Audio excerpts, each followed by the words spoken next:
कक्षा 8 विषय हिंदी और पाठ का नाम है कामचोर। तो पुस्तक बसंत का ये पाठ है 10। तो आज हम केवल इस वीडियो में इसका वाचन कैसे करेंगे, इसको पढ़ेंगे कैसे, इस पूरे वीडियो में केवल हम यही जानेंगे और अगली कक्षाओं में इसकी व्याख्या और प्रश्नोत्तर आदि पर हम बात करेंगे। बड़ी देर के वाद विवाद के बाद यह तय हुआ कि सचमुच नौकरों को निकाल दिया जाए। आखिर ये मोटे मोटे किस काम के हैं? हिलकर पानी नहीं पीते। इन्हें अपना काम खुद करने की आदत होनी चाहिए। कामचोर कहीं के। तुम लोग कुछ नहीं, इतने सारे हो और सारा दिन उधम मचाने के सिवा कुछ नहीं करते। और सचमुच हमें ख्याल आया कि हम आखिर काम क्यों नहीं करते। हिलकर पानी पीने में अपना क्या खर्च होता है, इसलिए हमने तुरंत हिल हिलाकर पानी पीना शुरू किया। हिलने में धक्के भी लग जाते हैं और हम किसी के दबैल तो थे नहीं कि कोई धक्का दे तो सह जाएं। लीजिए, पानी के मटकों के पास ही घमासान युद्ध हो गया। सुराहियां उधर लुढ़की, मटके इधर गए, कपड़े भीगे सो अलग। यह भला काम करेंगे? अम्मा ने निश्चय किया। करेंगे कैसे नहीं? देखो जी, जो काम नहीं करेगा उसे रात का खाना हरगिज नहीं मिलेगा, समझे?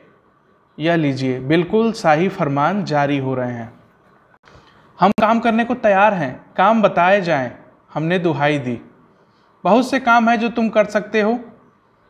मिसाल के लिए, यह दरी कितनी मैली हो रही है, आंगन में कितना कूड़ा पड़ा है, पेड़ों में पानी देना है। और भाई, मुफ्त तो यह काम करवाए नहीं जाएंगे, तुम सबको तनख्वाह भी मिलेगी। अब्बा मियाँ ने कुछ काम बताए और दूसरे कामों का हवाला भी दिया। मालिक को तनख्वाह मिलती है, अगर सब बच्चे मिलकर पानी डालें तो। हे खुदा के लिए नहीं, घर में बाढ़ आ जाएगी, अम्मा ने याचना की। फिर भी तनख्वाह के सपने देखते हुए हम लोग काम पर तुल गए। एक दिन फरसी दरी पर बहुत से बच्चे जुट गए और चारों ओर से कोने पकड़कर झटकना शुरू किया। 2-4 ने लकड़ियां लेकर धुआंधार पिटाई शुरू कर दी। सारा घर धूल से अट गया। खांसते खांसते सब बेदम हो गए। सारी धूल जो दरी पर थी, जो फर्श पर थी, सबके सिरों पर जम गई, नाकों और आंखों में घुस गई। बुरा हाल हो गया सबका। हम लोगों को तुरंत आंगन में निकाला गया। वहां हम लोगों ने फौरन झाड़ू देने का फैसला किया। झाड़ू क्योंकि एक थी और तनख्वाह लेने वाले उम्मीदवार बहुत, इसलिए क्षण भर में झाड़ू के पुर्जे उड़ गए। जितनी सीखें जिसके हाथ पड़ी वह उनसे ही उल्टे सीधे हाथ मारने लगा। अम्मा ने सिर पीट लिया। भाई, ये बुजुर्ग काम करने दे तो इंसान काम करे। जब जरा जरा सी बात पर टोकने लगें तो बस हो चुका काम। असल में झाड़ू देने से पहले जरा सा पानी छिड़क लेना चाहिए। बस यह ख्याल आते ही तुरंत दरी पर पानी छिड़का गया। एक तो वैसे ही धूल से अटी हुई थी, पानी पड़ते ही सारी धूल कीचड़ बन गई। अब सब आंगन से भी निकाले गए। तय हुआ कि पेड़ों को पानी दिया जाए। बस सारे घर की बाल्टियां, लोटे, तसले, भगोने, पतीलियां लूट ली गईं। जिन्हें ये चीज़ें भी न मिली वे डोंगे, कटोरे और गिलास ही ले भागे। अब सब लोग नल पर टूट पड़े। यहाँ भी वह घमासान मची कि क्या मजाल जो एक बूंद पानी भी किसी के बर्तन में आ सके। ठुसम ठास, किसी बाल्टी पर पतीला और पतीले पर लोटा और भगोने और डोंगे। पहले तो धक्के चले, फिर कुहनियाँ, उसके बाद बर्तन। फौरन बड़े भाइयों, बहनों, मामुओं और दमदार मौसियों, फूफियों की कुमुक भेजी गई। फौज मैदान में हथियार फेंककर पीठ दिखा गई। इस धींगा मुश्ती में कुछ बच्चे कीचड़ में लथपथ हो गए, जिन्हें नहलाकर कपड़े बदलवाने के लिए नौकरों की वर्तमान संख्या काफ़ी नहीं थी। पास के बंगलों से नौकर आए और 4 आना प्रति बच्चा के हिसाब से नहलवाए गए। हम लोग कायल हो गए कि सचमुच यह सफाई का काम अपने बस की बात नहीं और न पेड़ों की देखभाल हमसे हो सकती है। कम से कम मुर्गियां ही बंद कर दें। बस शाम ही से जो बांस छड़ी हाथ पड़ी लेकर मुर्गियां हाँकने लगे। चल दड़बे दड़बे। पर साहब, मुर्गियों को भी किसी ने हमारे विरुद्ध भड़का रखा था। उठपटांग इधर उधर कूदने लगी। 2 मुर्गियां खीर के प्यालों से जिन पर आया चांदी के वर्क लगा रही थी, दौड़ती फड़फड़ाती हुई निकल गई। तूफान गुजरने के बाद पता चला कि प्याले खाली हैं और सारी खीर दीदी के कामदानी के दुपट्टे और ताजे धुले सिर पर लगी हुई है। एक बड़ा सा मुर्गा अम्मा के खुले हुए पानदान में कूद पड़ा और कत्थे चूने से लुथड़े हुए पंजे लेकर नानी अम्मा की सफेद दूध जैसी चादर पर छापे मारता हुआ निकल गया। एक मुर्गी दाल की पतीली में छपाक मारकर भागी और सीधा जाकर मोरी में इस तेजी से फिसली कि सारी कीचड़ मौसी जी के मुंह पर पड़ी, जो बैठी हुई हाथ मुंह धो रही थी। इधर सारी मुर्गियां बैनकेल का ऊंट बनी चारों तरफ दौड़ रही थीं, एक भी दड़बे में जाने को राजी न थी। इधर किसी को सूझी कि जो भेड़ें आई हुई हैं, लगे हाथों उन्हें भी दाना खिला दिया जाए। दिन भर की भूखी भेड़ें दाने का सूप देखकर जो सबकी सब झपटी तो भागकर जाना कठिन हो गया। लस्टम पस्टम तख्तों पर चढ़ गईं, पर भेड़ चाल मशहूर है। उनकी नज़र तो बस दाने के सूप पर जमी थी। पलंगों को फलांगती, बर्तन लुढ़काती साथ साथ चढ़ गईं। तख्त पर बानी दीदी का दुपट्टा फैला हुआ था, जिस पर गोखरी, चंपा और सलमा सितारे रखकर बड़ी दीदी मुगलानी बुआ को कुछ बता रही थीं। भेड़ें बहुत निसंकोच सबको रौंदती, मेंगनों का छिड़काव करती हुई दौड़ गईं। जब तूफान गुजर चुका तो ऐसा लगा जैसे जर्मनी की सेना टैंकों और बमबारों सहित उधर से छापा मारकर गुजर गई हो। जहां जहां से सूप गुजरा, भेड़ें शिकारी कुत्तों की तरह गंध सूंघती हुई हमला करती गईं।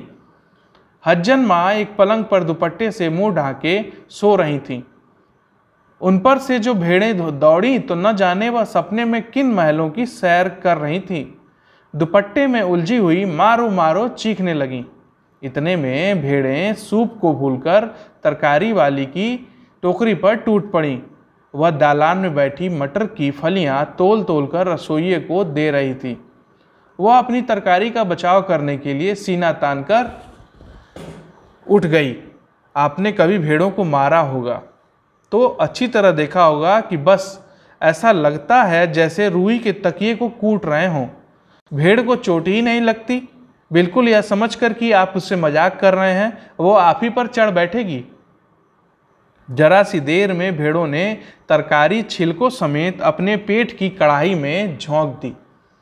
इधर यह प्रलय मची थी, उधर दूसरे बच्चे भी लापरवाह नहीं थे। इतनी बड़ी फौज थी जिसे रात का खाना न मिलने की धमकी मिल चुकी थी। वे 4 भैंसों का दूध दोहने पर जुट गए। धुली बेधुली बाल्टी लेकर 8 हाथ 4 थनों पर पिल पड़े। भैंस एकदम जैसे चारों पैर जोड़कर उठी और बाल्टी को लात मारकर दूर जा खड़ी हुई। तय हुआ कि भैंस की अगाड़ी पिछाड़ी बांध दी जाए और फिर काबू में लाकर दूध दूह लिया जाए। बस झूले की रस्सी उतारकर भैंस के पैर बांध दिए गए। फिर 2 पैर चाचा जी की चारपाई के पायों से बांध अगले 2 पैरों को बांधने की कोशिश जारी थी कि भैंस चौकन्नी हो गई।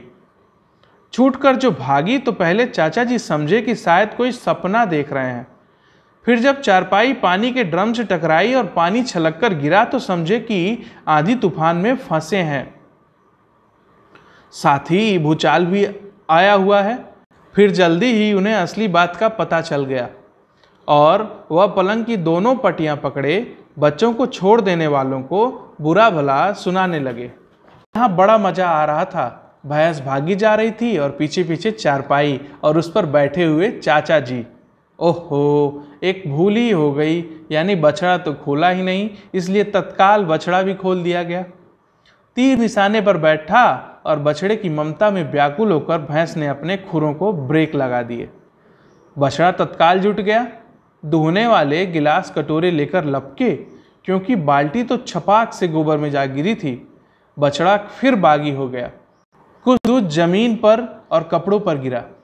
2-4 धारें गिलास कटोरी पर भी पड़ गईं। बाकी बछड़ा पी गया।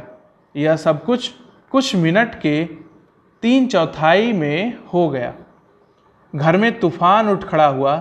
ऐसा लगता था जैसे सारे घर में मुर्गियाँ, भेड़ें, टूटे हुए तसले, बाल्टियाँ, लोटे, कटोरे और बच्चे थे। बच्चे बाहर किए गए। मुर्गियां बाग में हकाई गईं, मातम सा मनाती तरकारी वाली के आंसू पोंछने गए और अम्मा आगरा जाने के लिए सामान बांधने लगी। या तो बच्चा राज कायम कर लो या मुझे ही रख लो, नहीं तो मैं चली मायके, अम्मा ने चुनौती दे दी। और अब्बा ने सबको कतार में खड़ा करके पूरी बटालियन का कोर्ट मार्शल कर दिया। अगर किसी बच्चे ने घर की किसी चीज़ को हाथ लगाया तो बस रात का खाना बंद हो जाएगा। ये लीजिए, इन्हें किसी करवट शांति नहीं। हम लोगों ने भी निश्चय कर लिया कि अब चाहे कुछ भी हो जाए हिलकर पानी भी नहीं पिएंगे।